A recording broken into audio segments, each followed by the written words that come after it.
Telangana news today में आपका खैर मकदम है। आइए देखते हैं सुर्खियां। मैं हूं बुशरा मलिक। बंदूक की नोक पर लाखों रुपया और जेवरात लूट लिया गया। विकाराबाद में वाक़या। हैदराबादी बिरयानी और ईरानी चाय का मजा चखने वजीर आजम नरेंद्र मोदी को केटीआर ने दिया मशवरा।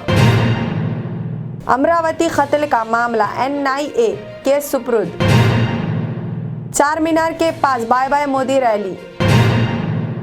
निर्मल जिले में 11 जुलाई को ईद उल अजहा के दूसरे दिन उर्दू स्कूलों को तातील।